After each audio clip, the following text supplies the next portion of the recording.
इस वक्त मैं परचनार प्रेस क्लब के सामने एहतजाजी धरने में मौजूद हुआ। चौथा रोज़ है कि कुरम प्रेस क्लब के सामने जो एहतजाजी धरना है वो आज भी जारी है, जिसमें दर्जनों नहीं, सैकड़ों नहीं बल्कि हज़ारों अफराद इस धरने में शिरकत कर रहे हैं।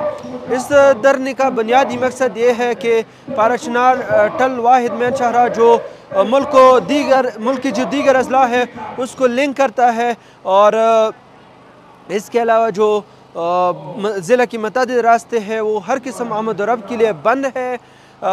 157 रोज़ से परचनार के लोग मुसलसल मुहासरे में है। इन मुहासरे की वजह से और रास्तों की तवील बंदिश की वजह से लोगों को शदीद मुश्किलात का सामना है।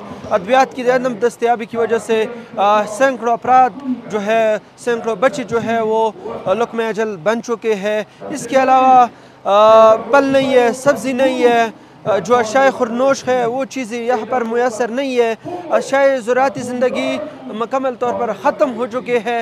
जहाँ मुल्क की दीगर अज़ला या शहरों में लोग मुख्तलिफ़ किस्म के खानों से लुत्फ़अंदोज़ हो रहे हैं। बेहतरीन सहरी तैयार की जाती है, अफ्तारी तैयार की जाती है। यहाँ के लोग सूखी रोटी के साथ गुजारा कर रहे हैं। यहाँ के लोग अपने हुकूक के लिए शदीद सर्दी के बावजूद और रमज़ान अल मुबारक के बावजूद सड़कों पर बैठे हुए हैं और अपने हुकूक के लिए एहतजाजी धरना दे रहे हैं। तो आज 157 रोज़ जो है हो गए कि परचनार मुसलसल मुहासरे में है।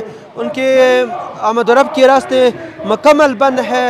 इन रास्तों की बंदिश की वजह से यहाँ के लोग आखिरकार धरने पर मजबूर हो गए हैं। इस वक्त आप देख सकते हैं कि भारी तादाद में इस धरने में जो लोग हैं वो शिरकत कर रहे हैं। हुकूमत वक्त से मुतालबा कर रहे हैं कि परचनार टल वाहिद मेन शहरा को हर किस्म आमद और रफ्त के लिए खोल दी जाए।